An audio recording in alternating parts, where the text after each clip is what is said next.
네. 2016 새내기 학부모 교육 우리 서울 흥인초등학교의 오은주 교무부장님께서 약 80여 분에서 85분 정도 강연을 해 주셨어요. 저도 옆에서 강연을 함께 학부모님들과 유튜브를 통해서 지켜봤는데, 와, 보면서 정말 많은 내용을 봤습니다. 네, 아마 학부모님들 중에서 이제 댓글로도 이야기를 해 주셨지만, 많은 분들이 정말 도움이 많이 되었습니다. 감사합니다. 이런 댓글들을 적어 주시더라고요. 저도 참, 많이 배웠습니다. 라고 느꼈고, 그리고 저는 어떤 생각이 좀 들었냐면, 제 자녀가 지금 올해가 6살이거든요. 이제 2년 후에 초등학교에 들어가는데, 이거를 7살이 이제 되는 우리 학부모님들을 위해서 강연이 좀 되어도 좋겠다. 진행이 돼도 좋겠다. 왜냐면 한 1년 정도 우리 아이가 이제 초등학교에 입학할 준비를 미리미리 조금씩 해 나가면 우리 부모님들께서 훨씬 더 편안한 마음으로 네, 우리 초등학교 자녀를 보내지 않을까. 저는 개인적으로 좀 이런 생각이 들더라고요. 저는 내년부터 천천히 우리 자녀를 초등학교에 보내기 위해서 다양하게 좀 시도를 한번 해볼 생각입니다. 자, 그럼 이제 본격적으로 사전 질의에 관련해서 질의응답을 먼저 진행을 하고, 그리고 댓글을 통해서 우리 학부모님들 궁금한 거 물어보시면 그것도 답변을 드릴 수 있도록 하겠습니다. 오늘 질의응답 시간에 준비된 사전 질의는 3가지입니다. 첫 번째를 먼저 준비를 해볼게요. 첫 번째는 한글을 제대로 읽지 못해서 고민입니다. 입학 전 한글 학습 어디까지 해야 하나요? 라는 질문인데요. 그쵸. 이제 처음 자녀를 이제 1학년으로 보내기 시작하면 다른 자녀와 좀 비교도 될 수 있고, 우리 자녀가 어디까지 공부가 되어 있어야 좋을지, 그리고 공부가 안 되어 있어도 괜찮은 건지, 이런 부분에 대해서 걱정과 우려, 그리고 많은 생각들을 가지고 계실 텐데요. 이 부분에 대해서 우리 오은주 선생님의 이야기를 청해 들어보겠습니다. 네, 한글 교육에 대해서 정말 많은 학부모님들이 고민하고 걱정하시라고 생각이 되고 충분히 또 이해가 됩니다. 근데 이제 학교에서는 학기 초에 34시간의 한글 교육 시간을 확보하고 있거든요. 34차 시의 한글 교육을 충분한 시간을 학기 초에 확보하기 때문에 아이들이 미처 한글 교육을 깨우치지 못하고 또 한글을 제대로 못 읽어야 하는 친구들도 그 34시간의 활동을 통해서 낱글자부터 자음자, 모음자부터 시작해서 낱글자로도 한글 교육이 진행이 되고요. 함께 통글자 교육도 진행이 되거든요.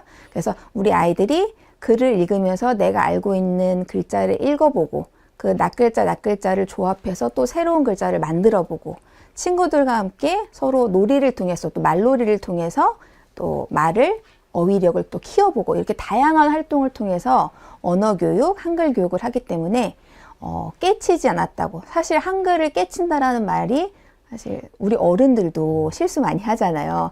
그리고 의외로 초등학교 고학년까지도 이제 맞춤법이나 띄어쓰기를 제대로 못하는 친구들 많거든요. 그래서 1학년 친구가 그걸 완벽하게 안다는 건 사실 어른으로서 너무 과한 욕심이라고 생각이 되기 때문에 차근차근히 34시간의 활동, 또 그 외에 통합교과 시간, 수학 시간에도 한글 교육이 함께 문제를 읽고 문제를 해결해 나가면서 한글 교육이 함께 진행이 되는 거기 때문에 너무 빨리 그거를 완벽하게 우리 아이가 해냈으면 하는 그런 마음은 조금 이렇게 좀 내려놓으시고 자녀를 옆에서 천천히 지켜봐 주시면 학교 생활을 통해서도 충분히 우리 아이가 한글을 잘 이해할 수 있다라고 생각이 됩니다.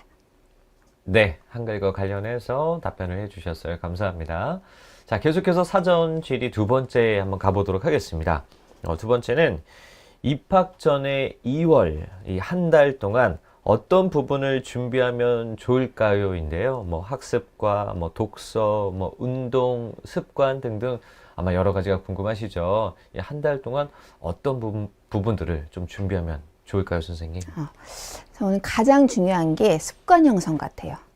저희가 초등학교 교육 목표 중에서도 기본생활 습관이 있었잖아요. 그래서 우리 아이가 학교에 와서 자기 스스로 뭔가 정리를 하고, 아까 제가 사소한 거지만 교과서 정리하고 자기 물건 정리하고 옷 벗어서 정리하고 이런 정리 습관이 1학년 때 좀 익숙해진 친구들은 그게 고학년 때까지도 이어지거든요. 급식 습관도 마찬가지예요. 아이가 자리에 앉아서 집중해서 다양한 음식을 맛보면서 이렇게 정해진 시간 안에 자기 급식을 먼저 먹고 화장실을 먼저 갔다 오고 놀이를 하더라도 책상 위에 다음 시간에 책을 미리 꺼내놓고 노는 친구가 있는 반면 종이 땡 칠 때까지 놀이만 하고 땡 치면 그때 앉아서 책을 꺼내는 친구들도 있거든요. 그게 다 1, 2학년 때 습관이라고 저는 생각해요. 습관의 차이다. 그래서 뭔가 자기가 해야 할 일을 먼저 하고 그 다음 내가 하고 싶은 일을 하는 거. 가정에서도 마찬가지예요. 학교에서 선생님이 엄마 집에 가서 이거 먼저 하라고 하셨어 라고 분명히 말씀하신 게 있을 거예요. 그런 것들을 떠올려서 자기 스스로 연필을 깎고 지우개가 쓰다 보니까 아이들이 막 힘줘서 쓰다 보면 지우개도 잘라질 수도 있고 잘라서 없어지기도 하고 너무 작은 지우개는 또 사용하기가 힘들어요. 엄마 지우개가 이렇게 잘라졌어요. 그러면 지우개도 엄마랑 같이 상의해서 자기 필통을 점검하는 습관. 뭐 이런 작은 습관들에 쌓이고 쌓여서 이렇게 커다란 이 학교 생활이라는 이 모험을 헤쳐나갈 수 있다고 저는 생각하기 때문에 아이들의 습관 형성이 굉장히 중요하다고 생각하고요. 그 다음에 그 습관 중에서도 또 중요한 것이 바른 자세 습관이에요. 아이들이 수업 시간에 의외로 허리를 막 구부리는 친구, 다리를 막 떠는 친구, 양반 다리를 하는 친구, 별 친구들이 다 있어요. 그래서 수업 시간만이라도 허리를 세우고 바르게 앉아서 40분 동안 선생님 이야기에 집중하고 친구들 이야기에 집중하고 이런 습관들을 이렇게 형성해 가는 거. 집에서도 책을 읽을 때는 바른 자세로, 밥 먹을 때는 바른 자세로, 이 바른 자세에서 바른 태도가 형성이 되거든요. 자세를 바르게 하는 습관, 자기의 물건이나 정리정돈을 스스로 하는 습관, 이런 것들만 제대로 해도 1학년은 매우 수월하게 지나갈 거라고 생각합니다. 네, 습관을 형성하는 거, 특히 정리에 관련해서 이 부분이 가장 중요하다라고 조금 이야기를 주셨고, 제가 이 답변을 들으면서 또 무슨 생각이 들었냐면, 이 40분 동안 자녀가 의자에 앉아서 이 수업을 좀 들어야 되잖아요. 지속적으로 혹시 이 앉아 있는 습관도 좀 집에서 좀 아이를 이렇게 체계적으로 좀 연습을 시켜주면 좀 좋지 않을까? 개인적으로 이런 생각도 조금 들었습니다. 자, 이제 사전지리 2번째까지 끝났고요. 이제 3번째입니다. 휴대폰이 필요할까요? 이 교내 스마트폰 사용 어떻게 제한되는지 궁금합니다. 아마 역시 이 부분도 많은 학부모님들이 궁금해 하시는 내용이 아닐까 싶어요. 스마트폰을 사줘야 되는지 말아야 되는지부터 시작해서 스마트폰을 언제부터 좀 학교에서 사용을 할 수가 있는 건지 뭐 등등등. 많이 궁금하시죠? 지금부터 한번 답변을 청해 들어보겠습니다. 네, 사실은 휴대폰 사용과 관련해서는 아까 제가 말씀드렸던 학생생활 규정에 학교마다 휴대폰 사용과 관련된 규정이 정리되어 있을 거예요. 홈페이지에 보시면 학교에 따라서 약간의 차이는 있는데 작년 2025년 10월 1일로 수업 시간 중 휴대폰 사용은 서울시 교육청에 있는 모든 학교에서 이게 수업 중 휴대폰 사용은 불허한다라는 규정이 새로 만들어졌거든요. 그래서 수업 시간에는 휴대폰을 선생님이 허락하지 않고는 사용할 수 없다라는 게 모든 학교의 규정으로 되어 있어요. 근데 수업 시간 외에 학교에 있는 동안의 휴대폰 사용은 학교마다 약간 다르거든요. 그래서 그런 내용은 그 규정을 통해서 부모님께서 확인을 해보시고 아이들이 휴대폰이 필요한가요? 라고 질문을 하실 때 저는 반대로 제가 부모님들에게 질문 드리거든요. 왜 사주려고 하세요? 라고 질문을 드려요. 그러면 아이가 뭐 불안해서요. 아이랑 연락을 하고 싶어서요. 방과 후에 연락할 수 있는 뭐 방법이 없어서요. 이런 여러 가지 자녀와 부모님 사이에 여러 가지 다양한 이유들이 있더라고요. 그러면 그런 이유들이 과연 휴대폰으로만 해결이 되는지, 휴대폰 말고도 다른 방법으로 해결할 수 있는지, 이런 것들을 자녀분하고 좀 상의를 해보시는 게 좋고, 초등학교 교사로서는 사실 저학년 때 그리고 학교에서 휴대폰을 가지고 오는 걸 이렇게 좋게, 그게 꼭 도움이 된다거나 그게 긍정적인 이유보다는 조금 아이들이 휴대폰에 약간 저희 요즘 아이들 세대가 휴대폰에 너무 몰입되어 있고 휴대폰에 너무 아이들이 많은 것들이 여가 시간들이 거기에 할애되기 때문에 사실 교사로서는 이렇게 막 권장드리진 않아요. 그래서 저학년 때만이라도 부모님과 혹은 그 이후에 학교 생활 이후에 만나는 시간이나 이런 것들이 약속이 잘 되어 있으면 굳이 휴대폰을 사용하지 않아도 된다. 어차피 학교 안에서는 휴대폰 사용이 안 된대. 학교의 규칙이 그렇대. 서울에 있는 모든 학교는 그렇게 한대. 이런 것들을 좀 알려주시고 우리 학교의 규정을 자녀분과 함께 살펴보시면서 아, 우리 학교는 이런 규정이 있구나 라고 좀 설명도 해주시고 부모님도 함께 좀 알아가시고 이런 것들을 소통하시면서 아, 우리 학교에서는 이래서 휴대폰이 없어도 되겠다. 혹은 휴대폰 대신에 이런 방법을 사용해도 되겠다. 이렇게 좀 얘기를 나눠보셔도 좋을 것 같습니다. 네, 휴대폰과 관련해서 조금 궁금했던 그리고 고민이 있었던 부분들이 좀 해결이 되셨으면 좋겠습니다. 지금 시간이 한 11시 49분 정도에서 약 한 10여 분 정도가 남은 것 같은데 이제 댓글을 통한 질의응답 시간을 가져보도록 하겠습니다. 보시는 분들께서 계속해서 이제 지속적으로 궁금한 내용들을 댓글로 적어 주셨어요. 그리고 이 서울 학부모 시민협력 TV에서 질의에 관련한 다양한 답변을 주셨습니다. 조금씩 그 궁금증이 좀 해소가 되셨을 것 같은데 그 채팅창을 참고하는데 이 아이가 아플 때 해열제 등 이 학교에서 약을 먹여야 하는 경우 어떻게 해야 하는지에 대한 질문이 있었는데요. 이 서울 학부모 시민협력 TV에서 댓글로 아주 상세히 팁을 남겨주셨습니다. 제가 이게 도움이 많이 될 것 같아서 한번 읽어보도록 하겠습니다. 학교에서는 일반 교직원이 학생에게 약 투여를 지도하는 것은 의료행위 관련 지침으로 인해 어려움이 있습니다. 이 보건실에서도 법에서 허용하는 범위의 응급처치 중심으로만 지원이 가능하며 투약은 학생 스스로 할 수 있도록 가정에서 지도해 주시는 것이 필요합니다 라고 이야기를 주셨는데요. 작은 팁을 공유 드리자면 일상적인 간단한 투약은 학생이 바로 먹을 수 있도록 준비를 해서 작은 일회용 지퍼백에 담아서 필통에 넣어주고 학생에게 이야기해 주시는 것이 도움이 되었습니다 라는 또 답변도 도움이 많이 되었습니다. 혹시 아이가 좀 아픈 경우나 투약이 필요한 경우에 대처할 수 있는 또 다른 좀 팁이 있다라고 하면 우리 선생님께서 한 말씀을 좀 해주시면 도움이 될 것 같습니다. 네, 우리 3월 달에 특히 우리 자녀들이 처음에 학교에 적응을 하는 기간에는 여기저기 불편하고 아프다고 말씀하는 경우가 많을 거예요, 부모님들께. 그리고 사실 많이 아픈 친구들은 학교에서 조퇴를 하거나 결석을 하거나 이런 것들이 쌓이다 보면 학교에 적응하는 또 것들이 더 어려워질 수도 있거든요. 그래서 아이가 몸이 불편하거나 컨디션이 안 좋을 때는 빨리빨리 그걸 완쾌할 수 있도록 학교에서도 부모님께서도 그걸 도와주는 게 학교 적응을 위해서도 정말 중요하다고 저는 생각합니다. 근데 말씀해 주신 것처럼 우리가 법적으로 학교에서 보건선생님도 제한된 그 법적인 테두리 안에서 자녀에게 투약을 지시하게 되어 있고 저희처럼 의료 자격증이 없는 일반 교사도 제한이 되어 있거든요. 그래서 아이가 처방받은 약들이 있을 거예요. 근데 그 약이 가루가 있고 또 물약이 있고 이런 것들이 따로 되어 있으면 선생님들한테 도움을 요청하는 친구들이 있는 경우가 있어요. 그래서 선생님들이 도와주시기도 하지만 제가 아까 말씀드렸듯이 작은 것들도 아이가 스스로 해보게끔 부모님께서 많은 좀 답답하시고 조금 이게 서툴더라도 멀리서 좀 지켜봐 주시면 좋다고 했잖아요. 그래서 아이가 편하게 약을 먹을 수 있게 가정에서 조금 여유가 되시면 미리 이렇게 조제해 주셔가지고 그걸 담아주시면 선생님께서는 먹는 시간 정도 우리 열림이가 요즘 점심시간에 약을 먹고 있구나 아실 거예요. 그러면 열림이가 약을 안 먹고 있는 경우는 열림이 약 먹어야 될 것 같은데 이런 말씀 해주시거든요. 그럼 열림이가 선생님 말 듣고 밥 먹었으니까 꺼내서 먹을 수 있어요. 그래서 약을 먹어야지 열림아 엄마가 싸준 약 꺼내야지 이런 말씀은 선생님들께서 다 해주시기 때문에 아이가 스스로 꺼내서 먹을 수 있게만 가정에서 지도를 해주시면 약 투약에 대해서는 크게 걱정하지 않으셔도 될 것 같습니다. 네, 아이가 스스로 먹을 수 있도록만 연습을 좀 시켜주시면 좋을 것 같습니다. 다음 또 질의가 있습니다. 댓글에 이런 내용이 있어요. 1학년에 남자 선생님도 있나요? 라는 질문입니다.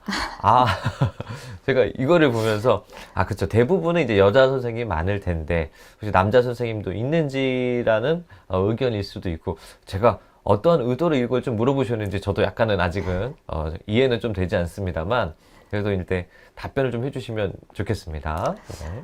보통 1학년에는 남자 선생님의 비율은 높진 않아요. 대부분이 자녀를 두시거나 이제 여자 선생님들이 뭔가 세심하다고 생각하실 수도 있고 꼼꼼하게 아이들을 챙긴다고 생각하실 수도 있고 그리고 기본적으로 초등학교의 남교사의 비율이 높지 않기 때문에 여자 선생님들로 배치된 경우가 많을 텐데 그거는 또 제가 이렇게 쉽게 말씀을 못 드리는 게 학교마다 너무 경우의 수가 달라서 남녀 선생님이 또 꽤 계시는 학교들이 간혹 계시거든요. 있을 수 있거든요. 그래서 학교마다 편차가 너무 많기 때문에 제가 너무 이렇게 정확하게 확답으로 드릴 수는 없고 많은 학교에서는 1학년 선생님들이 여자 선생님들이 많으실 것 같습니다. 네. 일단은 대부분은 여자 선생님이시고 남자 선생님이 있는 경우도 있긴 있습니다 라고 이야기를 주셨어요. 역시 참고를 하시면 좋을 것 같습니다. 시간이 금세 흐르고 있습니다. 저희가 아까 전에 이제 질문과 답변을 하면서 이제 40분 동안 이제 교육이 있어서 아이가 이제 의자에 앉아서 40분 동안 뭔가 집중할 수 있는 습관을 좀 형성하면 좋을 것 같다라고 제가 이야기를 좀 드렸었는데 댓글에 그런 내용이 있습니다. 이 아이가 집에서 얌전히 40분을 집중해서 앉아 있는 건 미디어를 시청할 때 뿐인 것 같은데 집에서 40분을 좀 집중해서 앉아 있게 할 수 있는 어떤 팁이 있을까요? 아이가 별다른 이유 없이 학교 가기 싫다고 하는 경우에 어떻게 대처를 하면 좋을까요? 라는 좀 질문이 보이는데요. 오늘 우리 신입생 학부모 준비팁 알기라는 주제를 좀 마무리를 하면서 우리 학부모님들께 마무리 말씀과 더불어서 이 내용에 관련한 답변을 해주시면 감사하겠습니다. 네, 우리 친구들이 수업 시간 40분에 사실 집중해서 앉아 있는 건 제가 말씀드렸듯이 굉장히 체력적으로도 힘들고 집중을 유지하는 게 힘들다고 말씀드렸어요. 근데 그 말씀은 가정에서도 40분을 연습시켜달라는 말씀은 아니었어요. 왜냐하면 아이들이 학교에서도 힘든데 그걸 집에서도 유지한다면 2배로 힘들어지겠죠. 그래서 가정에서는 아까 우리 친구들 집중 시간이었던 10분에서 15분 정도 아이가 뭐 책을 읽는다든지 큐브를 한다든지 놀이 활동을 한다든지 할 때 한 가지 활동을 10에서 15분 정도 집중해서 할 수 있게 그렇게만 살짝 유도를 해주시는 거지. 우리 3월 달부터 땡땡이가 열림이가 학교에 가니까 이제부터 엄마가 40분 동안 한 가지 활동씩 해야 돼, 연습해야 돼. 이렇게 하시면 우리 아이도 학교에 대해서 약간 거부감이 생길 수도 있고요. 부모님들도 너무 힘드실 거예요. 그 40분을 이렇게 바르게 앉아있게 교육시키시는 게. 그래서 그럴 필요는 없으시다는 말씀을 드리고, 자녀가 별다른 이유 없이 학교 가기 싫다고 한다. 사실은 그 아이만이 느끼는 이유는 다 있을 거예요. 그게 부모님이 생각하시기에 굉장히 사소할 수도 있고, 뭐 이런 것 때문에 학교 안 간다고 하지라고 어이없어 하실 수도 있지만, 자녀한테는 그게 학교 가기 싫을 정도로 커다란 문제가 될 수도 있거든요. 그래서 아이가 학교 가기 싫은 이유를 조금 귀 기울여 들어주시고, 제가 아까 말씀드렸잖아요. 아이가 적응할 때까지는 아이가 머리도 아프고 배도 아프고 학교도 가기 싫고 이런 것들이 많이 나오는 친구들이 있어요. 그 친구들은 잘 들어주시고 다독여주시고 격려해주시고, 우리 오늘은 조금 여기서부터는 엄마랑 떨어져 볼까, 여기서부터 스스로 가볼까, 이렇게 연습을 조금씩 차츰차츰 아이가 스스로 할 수 있게 격려와 지지와 응원을 해주시면, 우리 아이가 또 힘들거나 괴롭거나 어려운 일이 있는 걸 부모님께 얘기할 수 있다는 것만으로도 그 아이한테는 굉장히 큰 문제를 해결할 수 있는 능력이 있는 거예요. 주변에 누군가에게 도움을 요청한다는 거, 그거 굉장히 큰 능력이거든요. 그래서 엄마에게 얘기하고 선생님에게도 얘기해서 뭔가 그 문제를 해결해 나갈 수 있게 그렇게 도움을 요청하는 그런 팁을 좀 알려주시면, 그리고 잘 귀 기울여 들어주시면 좋을 것 같습니다. 그리고 제가 학부모님들께 마지막으로 말씀드리고 싶은 건, 제가 오늘 전달드린 내용 말고도 궁금하신 것들도 많고 더 이야기 나누고 싶은 것들도 많으실 거예요. 근데 그런 것들은 학교마다 약간 다를 수가 있기 때문에 제가 말씀드렸던 학교 학부모 총회랑 학부모 상담주간, 신입생 학부모 연수 같은 데를 꼭 참석하셔서 학교의 특성과 우리 학교의 특색 교육, 우리 담임 선생님의 교육 철학, 이런 것들을 잘 알고 선생님과 적극적으로 학교와 소통하시면 우리 자녀에 대해서, 자녀 교육에 대해서 조금 더 학교와 가깝게 느껴지실 수 있을 거라고 생각하고요. 학교에서 요 자료 받으셨을 거예요. 요 자료는 서울시 교육청에서 학부모님들 대상으로, 신입생 학부모님들 대상으로 제가 지금 말씀드린 것뿐만 아니라 더 많은 내용들이 다 여기 담겨 있거든요. 그래서 궁금하신 분들은 이 책을 참고해서 조금 궁금증을 해소하실 수 있으면 좋겠습니다. 네, 답변 감사합니다. 자녀가 40분을 집중해서 앉을 수 있도록 집에서 연습을 시켜주시면 것은 이 자녀가 스트레스를 받을 수가 있다고 합니다. 말 그대로 한 놀이와 한 교육 정도를 한 10분에서 15분 정도 앉아서 우리 부모님과 함께 놀 수 있는 상황만 만들어 주시고 그 상태로 이제 자녀를 초등학교에 보내주시면 자녀가 잘 대처를 해서 학교 수업에 적응할 수 있을 것 같습니다. 그리고 무엇보다 가장 중요한 것은 학교에 대해서 부담감을 갖지 않도록 학교 때문에 스트레스를 받지 않도록 이 학교가 정말 좋은 곳이다, 가면 즐거운 곳이다 이런 마음이 들 수 있도록 자녀를 주기적으로 좀 알려주시고 재미를 붙여주시는 것이 가장 중요하지 않은가 생각이 듭니다. 질의응답은 이것으로 이제 마무리를 하도록 하고요. 만족도 조사를 진행을 하도록 하겠습니다. 화면을 통해서 이제 QR코드를 보여드릴 거예요. QR코드 통해서 만족도 조사 접속하셔서 우리 학부모님들 꼭 참여를 해 주시면 감사하겠습니다. 참여를 많이 해 주시고 다양한 의견을 주셔야지만이 우리 학부모님들이 원하는 학부모님들께 꼭 필요한 유익한 프로그램 강연들이 많이 생길 수가 있습니다. 많은 분들의 참여를 부탁드리겠습니다. 만족도 조사가 진행이 되는 동안 제가 이야기를 먼저 좀 드리면 2016 새내기 학부모 교육 4가지 대표 주제를 가지고 진행이 되었는데 이제 어느덧 마지막 마무리를 할 시간이 되었습니다. 4가지 대표 주제를 가지고 많은 강연에 또 함께 해주신 학부모님들 감사드리고 지금 오전 10시에서 12시 우리 신입생 학부모 준비팀 알기라는 주제를 가지고 이제 강연이 진행되었는데 이거와 똑같은 강의가 오늘 저녁 7시부터 9시까지 한 번 더 진행이 됩니다.